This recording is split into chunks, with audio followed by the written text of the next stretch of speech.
역대하 4장 솔로몬의 성전의 기구들, 번제단, 물두멍, 등대, 떡상. 솔로몬 성전의 기구들, 번제단, 물두멍, 등대, 떡상이란 제목으로 잠깐 은혜 나누기를 원합니다. 여러분 역대하 3장, 우리 바로 앞장이었던 3장에서의 중심적인 핵심 단어는 솔로몬 성전안 중에서 지성소에 해당된 것이라면, 오늘 4장의 핵심적인 단어는 성전 가운데서 성전에 있는 성소와 지성소 말고 그 뜰에 있는 놋 제단이라고 말할 수가 있습니다. 그래서 놋 번제단 이렇게 말할 수가 있죠. 왜 이 4장에서 가장 중요한 게 번제단이냐라는 거예요. 번제단은 하나님의 임재를 상징하는 그 지성소 있잖아요. 법궤로 들어가는 것에, 그걸 가능하게 하는 유일한 길이 뭐냐? 이 번제단을 통과해야 하는 거예요.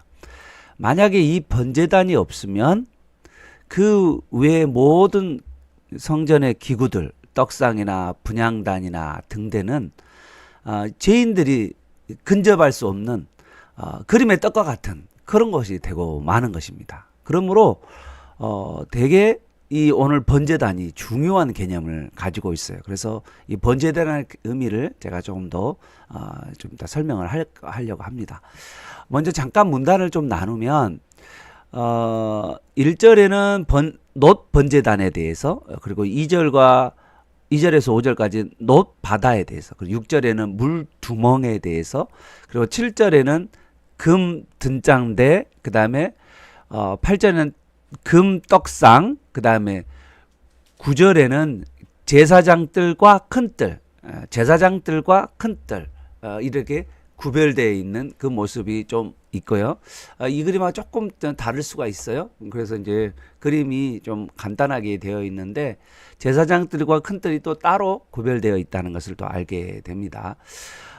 그리고 11절부터 22절까지는 그 후람 아비라고, 여러분 이제 두로와 시돈에서 두로 왕이 보낸 그 금색 세공 기술자 기억나죠? 후람 아비라고 하는, 제가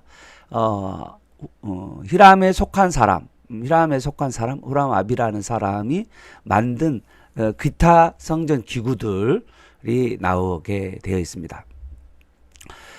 성전 기구들을 보면 이 성전 이 박뜰에 설치되는 것이 바로 놋 번제단인데요.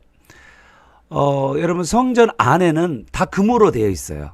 그런데 성전 밖은 놋으로 되어 있다는 거죠. 이 놋의 의미, 특히 놋 번제단의 의미는 뭐냐면 하나님의 심판을 말합니다. 그래서 예수 그리스도의 십자가를 상징하는, 여러분 그 구약을 생각해 보면 예수 그리스도의 십자가를 상징하는 장대달, 그런데 원래는 우리가 받아야 할 심판을 예수님이 받았다라는 것이죠. 우리가 받아야 할 그 심판을 대신 받으시는 그 모형이 바로 놋 번제단입니다. 그 4장에 나와 있는 기구들을 여러분 잘 보시면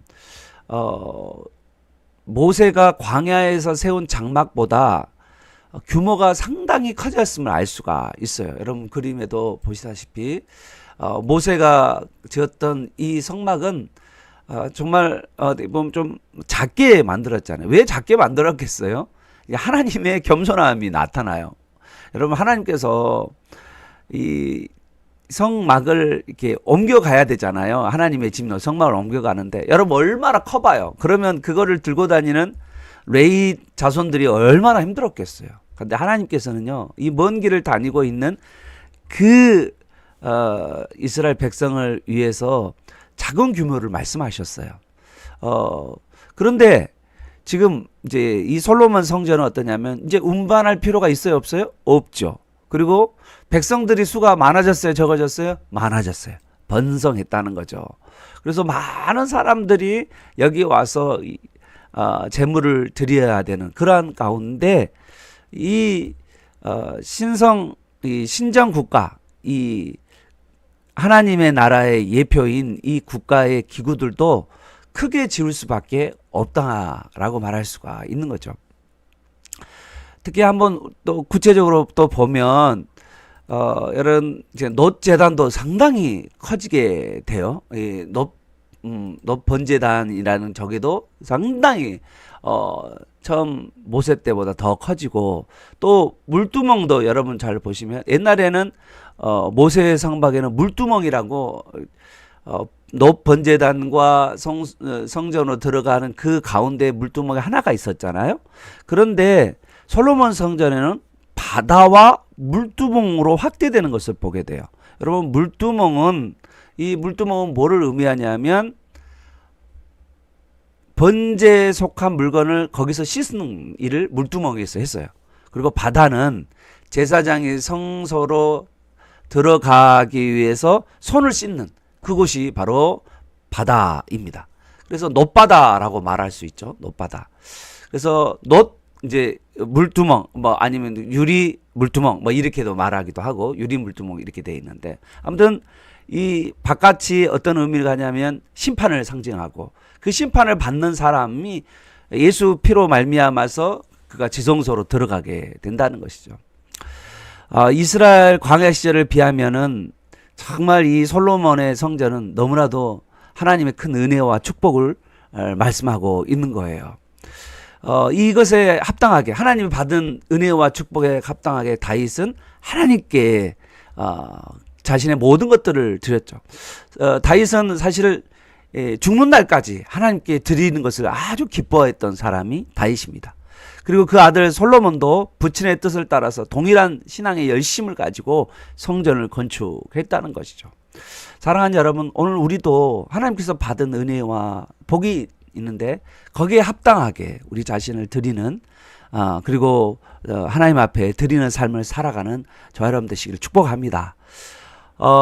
특별하게 여러분, 중요한 것은 뭐냐면 성전의 사이즈와 크기, 우리는 거기에 관심이 많잖아요. 예배당도 크고 성도도 많고 거기에 우리는 참 많이 관심이 있어요. 물론 저도 부인할 수 없습니다. 저도 예배당이 컸으면 좋겠고 성도들도 많았으면 정말 좋겠어요. 근데 하나님이 정말 우리에게 바라는 것은 뭐냐면, 교회의 크기나 성도 뭐 이렇게 사이즈나 뭐 성도가 많고, 그것보다 더 중요한 것은 거기에 예배드리는 사람이 하나님을 더 아는 거죠. 하나님이 어떤 분이신가를 더 깊이 아는 거예요.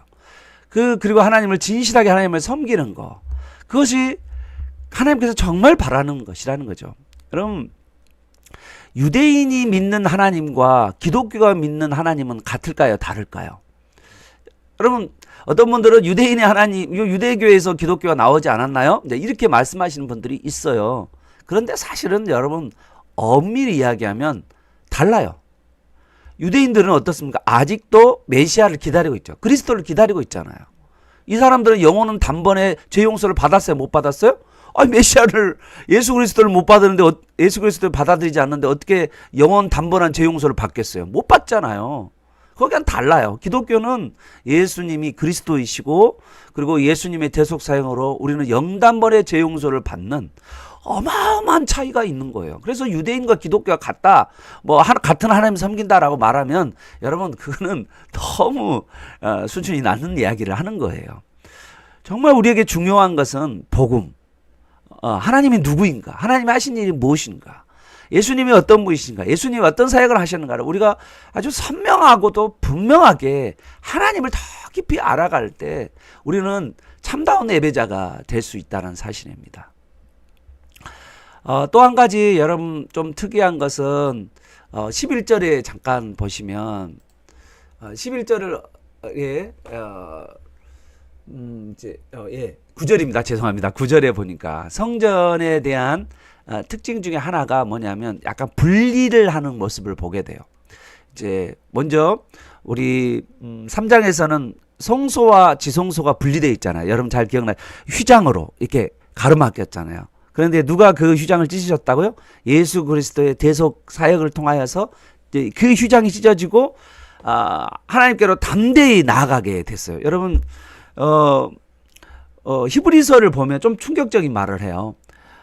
예수님께서 우리의 이제 휘장을 가르시고 새롭고 산 길을 열었다. 그런데 뭐냐 하면 성소로 들어갈 길을 열어주셨다라고 말하거든요. 하늘 성소를 들어갈 길을 열어주셨다. 여러분, 지상에 있는 성소와 지성소는 지금 분리되어 있잖아요. 구약은 분리되어 있잖아요. 왜 분리되어 있을까요? 이게 뭐냐면 하나님의 지극히 거룩함과 인간의 지극히 죄악된 모습을 이야기하는 거예요. 그래서 지성소와 성소로 이렇게 딱 나눠서 분리할 수밖에 없는 상황이라는 거죠. 그리고 또 두 번째, 우리 9절에서 보면 제사장들과 큰 뜰, 이 백성들이 들어간 뜰이 큰 뜰이에요. 그 사이에도 뭐냐면 뜰문을 만들어서 구분해 놓고 있는 것을 보게 됩니다. 여러분, 성전은 하나님을 만나는 장소지만 구약은요, 그 대상과 지역이 제한을 받고 있었어요. 사람들이 들어갈 수 없는 이렇게 분리의 현상이 나타나요. 그러나 여러분, 신약에 오면, 여러분, 그래서 이 신약의 예수님이 어떤 분인가를 모르면 지금도 이상한 막 구별하게 하고 분리해 놓는 그런 이상한 일들을 하는 이유가 그런 거예요. 여러분, 우리는 성전이신 예수 그리스도 안에서 그러한 제한들이 극복되고 유대인과 이방인이 그리스도 안에서 하나가 되는 그런 놀라운 일들이 신약에서 벌어진다는 거죠. 우리는 예수님을 만나기 위해서 예수 그리스도 안에서, 우리는 하나님을 만나기 위해서 예수 그리스도 안에서 예수 그리스도의 피를 의지하여 하나님 앞에로 나아갈 수 있는, 그래서 예수 그리스도로 말미암아서 이제는 성소와 지성소가 없는 거예요. 구별이 없어요. 그게 구별이 없죠. 그리고 예수 그리스도로 말미암아서 하나님께로 나아가는 길에 큰 뜰과 제사장들이 구별이 없어요. 예수 그리스도로 말미암았어요. 우리는 예수 그리스도 안에서 종족이나 계급이나 계층의 갈등이나 차별의 한계를 뛰어넘어서 예수 그리스도 안에서 하나가 되는 거죠. 바울은 예수 그리스도 안에서 예수 그리스도의 피가 막힌 담을 헐어서 둘이 하나가 되어 화목하게 되었다라고 계속해서 말씀하고 있습니다. 이제 우리는 성령 안에서 이제 거룩하신 하나님의 처소가 되기 위해서 예수 그리스도 안에서 우리가 지어져 가고 있는, 함께 지어져 가는 거대한 성전이 된다는 사실을 믿는 저와 여러분 되시기를 축복합니다. 오늘날 이러한 성전의 기구는 무엇을 의미할까요? 먼저는 이 성전은 여러분 두말할 필요 없어요. 이 성전은 누구죠? 예수 그리스도죠. 예수 그리스도. 예수 그리스도입니다. 이 성전은 예수 그리스도고 복음이라고도 말할 수가 있죠. 여러분, 성전의 기구들이 각각 동떨어져 있잖아요. 여러분, 이게 정말 중요하거든요. 이게 흩어져 있는 존재가 아니라 성전 기구가 전체가 하나님 앞에 드려지는 거잖아요. 그래서 이 전체가 예수 그리스도를 말하고, 그리고 이게 하나의 복음을 말하는 거죠. 바로 예수 그리스도를 통하여서 하나님을 만나는 그 길을 말하고 있는 거예요. 두 번째로 이 성전의 기구는 우리 교회의 구성원들을 의미한다라고 말할 수 있죠. 예수 그리스도에 붙어 있는 교회의 구성원들, 우리를 말할 수가 있어요. 교회에는 여러 사람들이 필요합니다. 그 사람들은 교회에서 맡은 역할이 다 달라요. 성전의 기구들이 다 다르듯이 역할이 다 다르다는 거예요. 그러나 분명한 것은 그 사람이 어떤 역할을 맡든 간에, 어떤 사람은 불쏘시개, 어떤 사람은 돼지에 똥을 치는 그런 것들을 벌이는데, 이런 것도 있을 수 있어요. 쓰레 이렇게 받침할 때를 할 수도 있어요. 그러나 어떤 일을 하든 그 사람은 다 귀하다라고 말할 수 있죠. 성전의 기구가 다 귀하듯이 교회 안에 있는 모든 어떤 성도들은 안 귀하고 어떤 성도들은 좀 그렇고, 그게 아니고 다 모두가 귀한 것이다라는 거죠. 왜냐하면 하나님이 그 성전에 함께 거하기 때문이죠. 우리 안에 함께 거하기 때문입니다. 성령 안에서 함께 거하는 거죠. 교회는 예수님을 믿는 사람들로 구성되어 있고, 그 안에 예수 그리스도 안에서 한 분 한 분이 너무나도 귀하다라는 것입니다. 그러니 교회 구성원들을 볼 때 우리는요, 그 겉만 봐서는 안 돼요. 우리 겉으로는 어떤 사람 똑똑한 사람도 있고 조금 좀 부족한 사람도 있을 수 있고 또 부한 사람도 있고 가난한 사람도 있고 또 믿음이 아주 큰 사람이 있고 믿음이 약한 사람도 있고 많은 것들이 있지만 그것이 교회 안에서 이 성전의 기구처럼 함께 쓰임 받고 그거 뭐가 없으면 성전의 기구에 없으면 그게 어떻게 되겠어요? 안 되잖아요. 그래서 너무나도 중요한 거예요. 한 사람 한 사람이 너무나도 중요하고 그 안에 하나님께서 계시고 하나님께서 그 사람들을 귀하게 여기고 계신다는 거예요. 그러므로 우리는 교회 안에서 너무나도 성도를 귀하게 여겨야 되는 것입니다.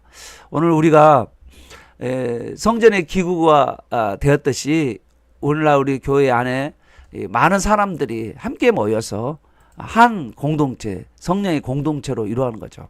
그런데 이제 아쉬운 것은 뭐냐면 사람들이 그 하나라는 의식이 좀 없다라는 생각이 드는 거예요. 제 마음속에는 성령을 하나 되게 하셨는데 기구가 혼자 떨어졌으면 성전의 기구가 혼자 떨어져 있다고 봐요. 성전과 관련된 없이 혼자 떨어졌다 봐요. 그게 그 의미가 있나요? 의미가 없죠. 그 성전에서의 기능이 있는데 그 역할을 서로 각자가 한 사람 한 사람 하나님께서 맡겨준 역할들이 있는데 하나님 앞에서 각 사람이 받는 게 있거든요. 그런데 그걸 받지 않고 그냥 자기 혼자 떨어져서 자기 마음대로 살아요.